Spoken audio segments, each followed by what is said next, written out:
The humid air of Miami clung to the night as the city buzzed with life. Marcus Taylor, 30, sat on a rusty bench near the beach, staring at the crashing waves. His dreams of becoming a professional wrestler had crumbled after a career-ending injury. Now he was broke, homeless, and clutching a final eviction notice. Final notice. Eviction. Effective immediately. He exhaled sharply. How had it come to this? Once, he was a rising star in the wrestling world, but life had different plans. Years of physical pain, financial struggles, and shattered dreams had left him broken. That's when he heard a voice. "Tough break, kid." Marcus looked up, expecting another stranger offering empty sympathy. Instead, standing in front of him, with his signature eyebrow raised and a calm demeanor, was Dwayne "The Rock" Johnson. Marcus blinked in disbelief. Dwayne Johnson? The Dwayne Johnson? The man who went from wrestling rings to Hollywood stardom? "You okay, kid?" Dwayne asked, his voice steady and reassuring. Marcus scoffed, waving the eviction notice. "What do you think?" Dwayne smirked, sitting beside him. "Yeah, I know that look. I used to wear it myself." Marcus huffed. "Doubt it." Dwayne leaned back, looking at the ocean. "You'd be surprised." Marcus folded his arms. "Yeah? What would you know about struggling?" Dwayne sighed. "Let me tell you a story." Dwayne reached into his pocket and pulled out a small notebook. He flipped through the pages as he spoke. "You know me as the guy who lifts weights and saves the world in movies. But what most people don't know is I spent years feeling like I wasn't enough. I was cut from the football team, had $7 in my pocket, and slept on my cousin's couch." Marcus frowned. "Seriously?" Dwayne nodded. "But here's the thing," he continued. "Even when I made it big, that fear of failure never left. No amount of fame, no paycheck, no applause fixed it." Marcus frowned. "So, what did?" Dwayne's eyes softened. "I had to redefine what success meant to me." Marcus clenched his fists. "That sounds great and all, but I've failed. I've lost everything." Dwayne shook his head. "You haven't failed, Marcus. You're at the start of something." He tapped the eviction notice. This isn't the end. It's just a chapter. And you're the one who gets to write the next page." Marcus exhaled. "I don't even know what I want anymore." Dwayne nodded. "That's the problem with chasing a dream someone else sold you. Have you ever stopped to ask, what makes you feel alive?" Marcus hesitated. Dwayne continued. "People think happiness is success. It's not. Happiness is peace. And you don't find peace by running from failure. You find it by making peace with yourself." Dwayne reached into his pocket and pulled out a crumpled piece of paper. Marcus's eyes widened. "No, I'm not giving you money," Dwayne smirked. "This is a goal I wrote for myself when I was broke. I wrote, become the highest paid actor in Hollywood. Dated it 10 years into the future." Marcus scoffed. "Let me guess, it came true?" Dwayne shrugged. "Yeah, but that's not the point." He leaned in. "The point is, I believed in myself before the world did. And that's what you need to do." Marcus shook his head. "I don't even know how to believe in myself anymore." Dwayne smiled. "Then let's start small." Dwayne pulled out his notebook and handed it to Marcus. "Write one thing," he said. Marcus frowned. "What?" "One thing," Dwayne repeated. "One thing you love, no matter how small."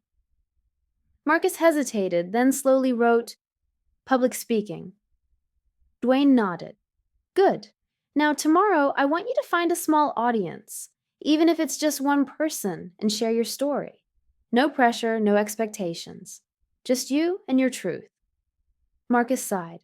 "And what?" "That magically fixes everything?" Dwayne grinned. But it's a step, and all great things start with one small step. The next day, Marcus did as Dwayne suggested. He spoke in front of a small group at a local community center. He let himself get lost in his story, and for a brief moment, the weight of his thoughts lifted. Days passed. Dwayne checked in now and then, offering encouragement. Marcus applied for a small speaking gig, just something to get his feet back on the ground. And then, one morning, an email arrived.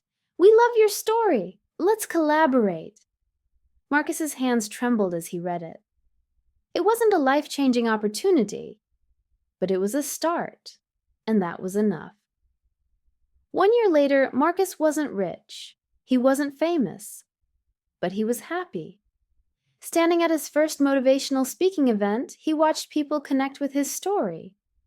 In the back of the room, Dwayne Johnson stood silently, a proud smile on his face. Marcus walked over. Dwayne smirked. Not bad for a guy who was ready to quit. Marcus smiled. Not bad for a guy who thought Dwayne Johnson was just a muscle-bound action star. Dwayne chuckled. "Life's a stage, Marcus. Are you writing the script, or just waiting for someone else to?" Marcus exhaled. "I'm writing it now." Marcus's first motivational speaking event was a modest success. While it didn't make headlines, it was enough to reignite his passion for storytelling. People connected with his words, and for the first time in years, Marcus felt seen. One evening, as he was packing up his notes, a young man approached him. He looked nervous, clutching a notebook to his chest. "Mr. Taylor?" he asked timidly. Marcus turned, surprised. "Yes?" "I just wanted to say, your story inspired me. I've been struggling too, and hearing your journey, it gave me hope." Marcus smiled warmly. "Thank you. That means a lot." The young man hesitated, then handed him his notebook. I was wondering if you could take a look at my writing?" Marcus flipped through the pages, impressed by his talent.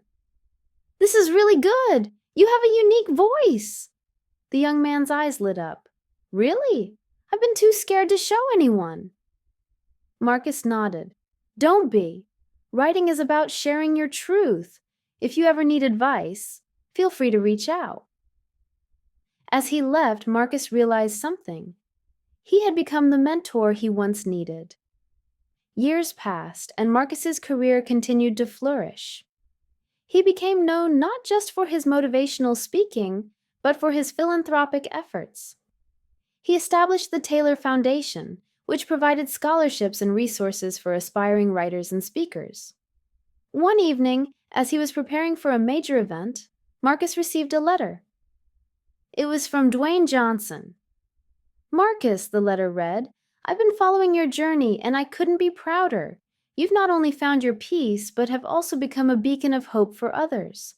Remember, the greatest stories come from the heart. Keep shining." Marcus smiled, tears welling up in his eyes. He realized that Dwayne's mentorship had set him on a path he could have never imagined. At the event, Marcus stood before a crowd of admirers. "This isn't just about my story," he said. "It's about the power of hope, resilience, and the belief that no dream is too big." He paused, looking out at the audience. "I owe so much to the people who believed in me, especially Dwayne Johnson. Dwayne, if you're watching this, thank you. You taught me that life is a stage, and we're the storytellers." The crowd erupted into applause. In the back of the room, Dwayne Johnson stood, a proud smile on his face. Success isn't about reaching the top. It's about lifting others as you climb.